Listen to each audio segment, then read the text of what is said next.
Selamat datang kembali di pembahasan mendalam kita. Nah, kali ini kita mau gali satu prinsip penting nih dari materi yang ada. Relevan banget di era digital sekarang. Sering disebutnya hukum pilihan atau the law of either or gitu ya. Spesifik buat internet. Jadi yuk kita coba pahami bareng-bareng soal pilihan krusial ini. Internet itu sebaiknya kita lihat sebagai bisnis baru yang benar-benar fresh atau cuma sekedar medium tambahan aja buat merek Anda. Sumber ini bilang, kayaknya sih nggak bisa efektif jadi dua-duanya pakai satu merek yang sama.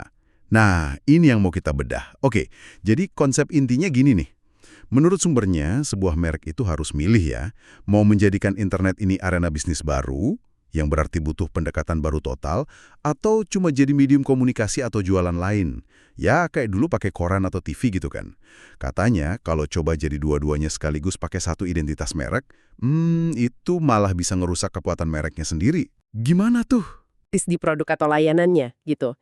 Jadi web itu ya pelengkap aja atau mungkin pengganti media lain atau kayak perpustakaan digital buat info produk. Simpel kan kelihatannya Masuk akal sih. kalau cuma medium tambahan. Tapi gimana kalau kita lihatnya beda? Kalau internet ini dianggap sebagai wah, peluang bisnis baru. Apa yang beda? Nah, ini dia nih poin pentingnya. Kalau Anda lihat internet sebagai bisnis baru, sumber ini menyarankan pendekatannya harus beda total.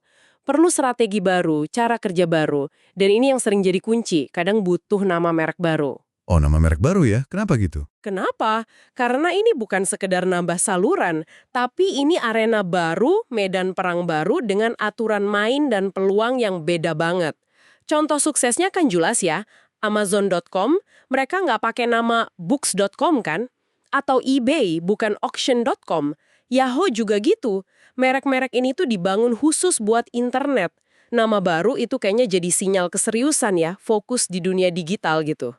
Wah, iya juga ya. Berarti nama baru itu bukan sekedar ganti nama, tapi ada makna strategisnya ya. Dan sumber ini juga nyinggung soal jebakan kan.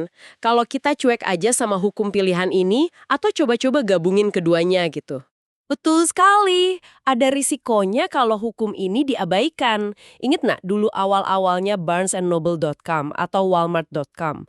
Mereka kan coba jadi toko fisik sekaligus bisnis online, pakai nama yang sama persis. Awalnya ini agak membingungkan konsumen gitu. Jadi kekuatan utamanya apa nih? Toko fisiknya atau online-nya? Atau coba lihat kasusnya Mary Lynch deh. Mereka kan agak sulit tuh menyeimbangkan antara broker tradisional yang personal sama platform trading online yang serba cepat di bawah satu nama. Ini risikonya bisa mengikis kepercayaan loh.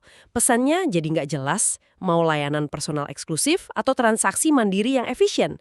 Dua hal itu butuh citra yang beda kan? Oke, jadi risikonya nyata ya. Bisa bikin pasar bingung, bahkan reputasi merek bisa kena. Nah, terus gimana caranya nih buat Anda, pendengar kita, nentuin arah yang pas buat merek Anda sendiri? Sumbernya ngasih panduan nggak sih? Ada beberapa faktor kunci yang kayaknya perlu Anda pertimbangkan banget. Pertama, coba lihat jenis produknya. Ini barang fisik yang bisa dipegang, tangible gitu kayak sepatu atau buku, atau produk intangible, nggak berwujud, kayak jasa keuangan, software, atau konsultasi. Nah, internet itu cenderung lebih pas jadi bisnis tersendiri buat produk yang nggak berwujud ini. Oke, jenis produk ya. Terus apa lagi? Kedua soal variasi produk. Apakah Anda jualannya ribuan jenis barang atau SKU, gitu misalnya kayak buku, suku cadang, atau alat tulis kantor? Kalau iya, banyak banget variasinya, kemungkinan besar internet ini jadi bisnis baru buat Anda. Kenapa? Karena toko fisik biasa kan susah ya nyaingin kelengkapan pilihan yang ada di web. Masuk akal. Toko online bisa nampung lebih banyak variasi ya. Yang ketiga apa? Ketiga, soal harga. Seberapa penting sih faktor harga murah buat pelanggan Anda? Jadi penentu utama nggak? Kalau iya, harga murah itu krusial. Nah, internet seringkali jadi bisnis baru. Soalnya di internet kan gampang banget bandingin harga. Transparan. Contohnya jelas ya, eBay atau Priceline. Oke. Jadi ada 3 faktor kunci ya. Jenis produk, variasi, sama sensitivitas harga. Ini kayak semacam checklist gitu ya, buat bantu milih antara jalur bisnis atau medium.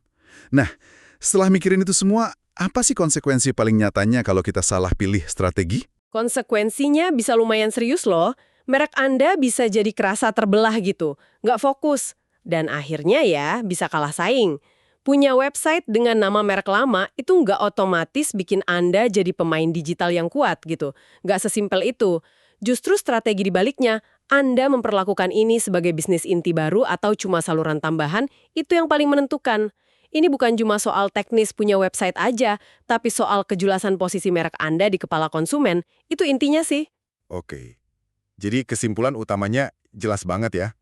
Internet ini maksa kita buat bikin pilihan strategis yang fundamental.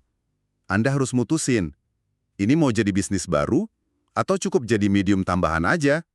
Dan menurut sumber ini, nyoba jadi keduanya pakai satu identitas merek yang sama, itu seringkali nggak efektif. Bener banget. Dan ini penting ya, ini bukan cuma teori di atas kertas.